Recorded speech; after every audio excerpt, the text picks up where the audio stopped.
there, my name's Tim Walter. I'm a house healer and an alternative life coach. Welcome to Monday Moments. This particular program I'm going to be taking apart what Hamish Miller was talking about in the video that I uploaded on Friday, and we'll pull out some of the threads that were contained within that interview. But hold tight, because we'll be talking about the spirit world, NDEs and earth energy, of course.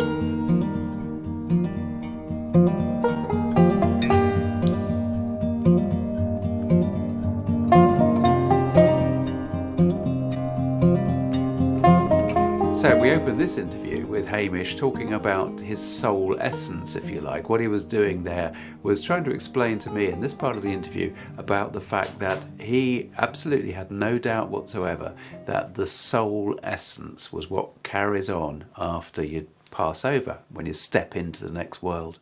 The soul, the essence, is the bit that goes on after your body dies. And it was represented by this little innocent babe with the nappies at the end of the tunnel. That was my essence, which was totally innocent at that time and unafraid, I have to say. What he was at great pains to be making clear was that he had absolutely no doubt whatsoever that an intelligent awareness continued into the next world. And that's what as far as he was concerned, that's what his NDE showed him. Now, bear in mind, this was 2003. NDEs were very, very controversial. These days, as far as the medical profession is concerned, they accept there is a phenomena known as near-death experience.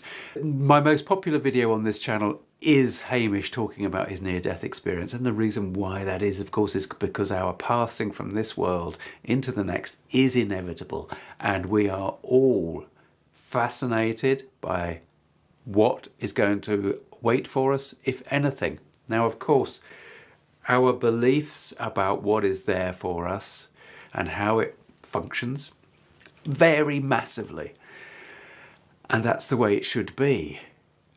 But the key thing in all of this is actually that in some kind of acceptance that life continues after we leave our physical body, that completely changes our perspective on our day-to-day life as a human being. And that really is why I think this stuff is important.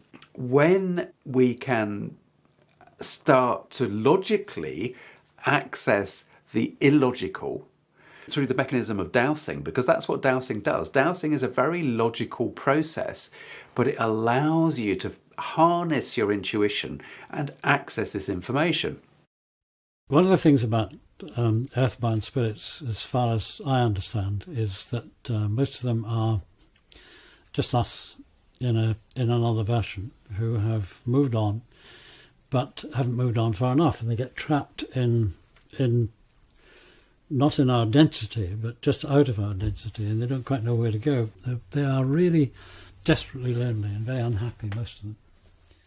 Communicating with these subtle energies, those that wish to talk to us, those that wish to communicate, those of the intelligent ether around us that actually creates what we experience, right? All of these aspects of reality. If they choose to interact with us, they are going to do so far more readily if we are grounded and we are ready and we are in the right frame of mind. We're not going to maximize our own potential if we are just going for the wacky and the woo. I mean that in the nicest possible way. We have to be grounded in order to allow the energy to come into us and through us. Hamish finished up talking about earthbound spirits, and bless him, he was so compassionate.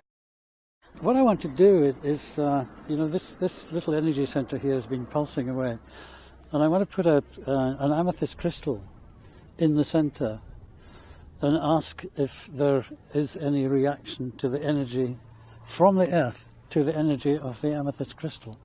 The last section was from the Spirit of the Serpent, which was the exploration of earth energy at the Merry Maidens. So that's a sacred site down in Cornwall in the UK. And what Hamish wanted to do was to illustrate the fact that actually at an earth energy power centre you can find different types of energy manifestations, these symbolic and symmetrical shapes at the power centres. He was discovering them. And in fact, there's a book that Hamish wrote, which was called It's Not Too Late, in which he describes the process of working with the power centre in his house and how he found there different energy manifestations. Now, the particular one that is shown in this clip in the Spirit of the Serpent is the flower-shaped one, the petals. Okay, so you've got the spiral and you've got the petal shapes quite often, right? Quite often. We'll talk more about manifestations as we go through these videos.